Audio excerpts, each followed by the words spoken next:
This project was made possible by a grant from the Virginia and Alfred Harrell Foundation and all of SJV Water subscribers.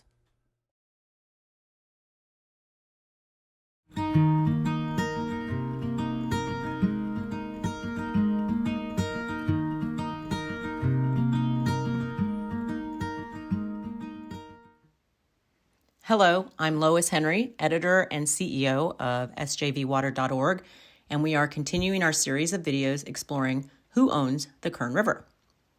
In California, there's a saying about water rights: first in time, first in right.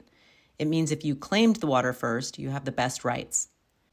On the Kern River, most of the water is owned under pre-1914 rights.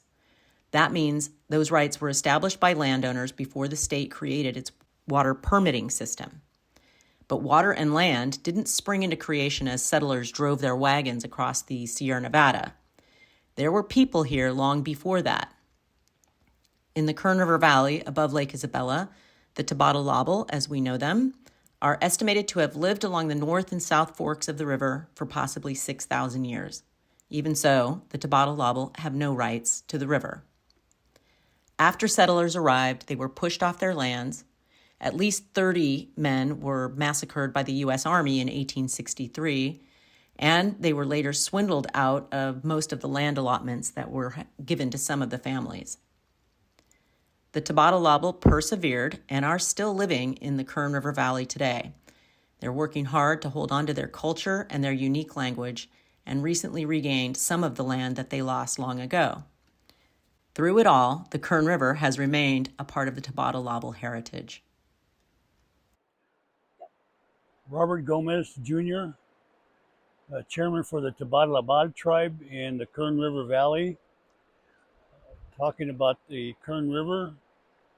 And with the Kern River, the tribe recognizes the two forks of the Kern River. One is the Palagaywan up, which means place of the big river. The north fork of the big river is where we're at now. And then on the south side of the valley is Kuchibich-Wanapalap, which means place of the little river. The river comes together near the town of Lake Isabella, and we call that Yahawanpan, and which means place where the rivers come together. And they eventually go down the canyon into the Bakersfield area, which we call Palabatal. Palabatal means place where the river meets the sun. The Kern River has been a blessing for us in terms of tribal use, cultural use, value. We use the river for fishing, of course.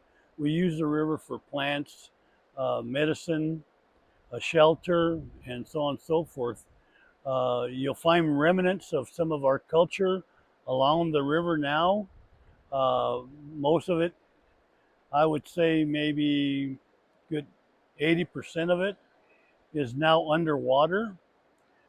There are some remnants of it that we have been working with and salvaging and saving, preserving for our cultural history and also for the history of the Kern River.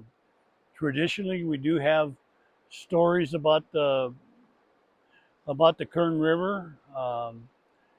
There is stories of the Umugiwal, or the brownies, people that come out at night and see what you are doing.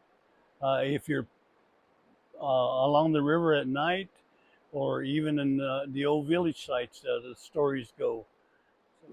Like I say, these two branches of the Kern River have always been our lifeblood, have always been our livelihood.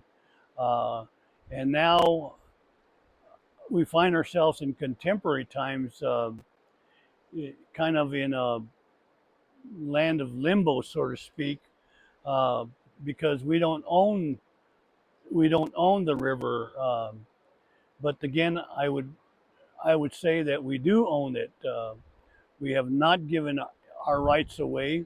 We never have, and we don't want to think that we have.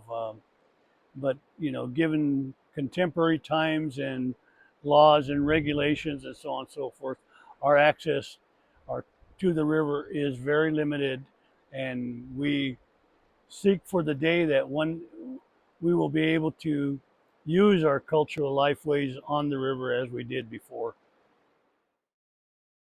As I said, the current Kern River ownership structure doesn't include native rights, but who knows what the future holds.